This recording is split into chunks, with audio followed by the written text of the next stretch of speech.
點解咁多香港人愛黃子華？就係因為大家都覺得黃子華好理解自己，我就特意要寫阿歡哥，即係子華呢個角色，好關心其他人。雖然佢把口都係好衰格，都係好賤格。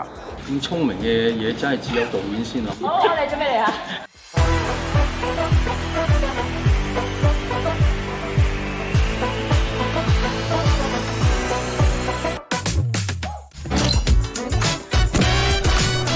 歡哥咧係一個夜總會嘅 CEO 啦，咁佢因為面對呢個夜總會嘅沒落，要為佢打拼，生意興隆。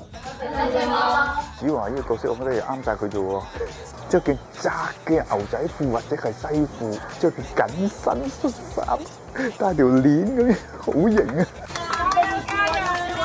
我哋而家叫歡歡啦，歡歡咧喺戲裏面咧，佢就係負責管理我哋嘅，佢算係一個大內總管啦。咁我哋無論頭暈身慶啊，定係我哋由頭到腳有啲乜嘢需要幫忙、需要調整嘅時候咧，咁歡歡就會出現㗎啦。子華散發嘅感覺係，你唔好當我係前輩先，你唔好有壓力先，佢都好盡量令到我哋有一種好 friend 嘅感覺咯。平時相處佢又好人，即係會突然間話：哇，同 Mandy 猜翻2次先，猜妹咁樣，突然間又過嚟咁樣，好好笑。收晒。子華神係2個字，就係專業，冇甩過任何台詞。第二係佢會將嗰個台詞優化，即係例如乜能都唔夠 excellent 咁樣咧。乜能都唔夠 excellent。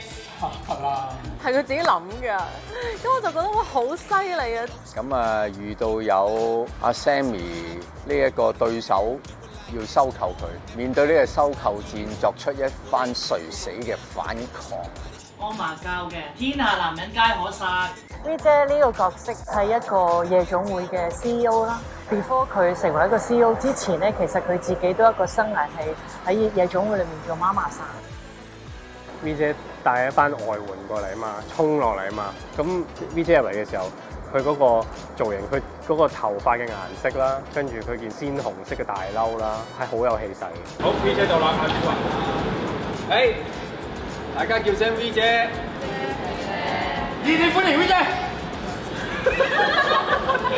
即係佢平時喺片場嘅時候又佢好有笑容嘅，即係咁就係，但佢一做嘅時候又做到咁樣，嗰個壓場感咯，唔係容易嘅事嚟嘅喎，我覺得好犀利㗎。俾下自己揀，花多眼亂啲客最開心。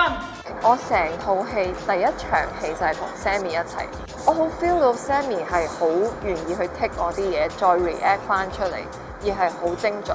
佢淨係試完戲未正式拍嘅，我已經行埋同 Sammy 講：哇 ，Sammy 你真係好準確，你真係好犀利。過往我做咗咁多年編劇，亦都未試過正式同 Sammy 合作。其實呢個係我心願嚟嘅。我哋今日晏開2粒鐘，自己飲咗先。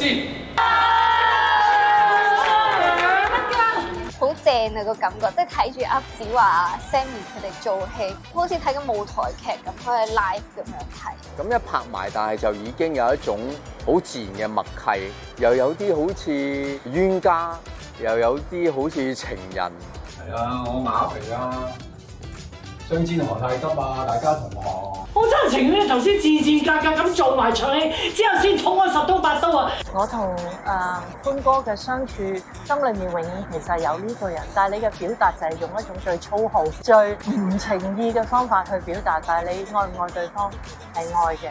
作為一個導演咧，即係你揦住呢一批演員喺手，根本上每一日嘅拍攝都係一個享受嚟。自己隻眼蒙下蒙下，戴太陽眼鏡㗎咯。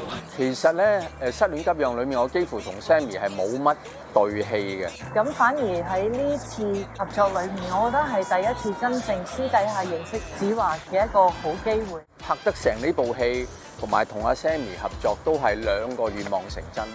夜王大牌。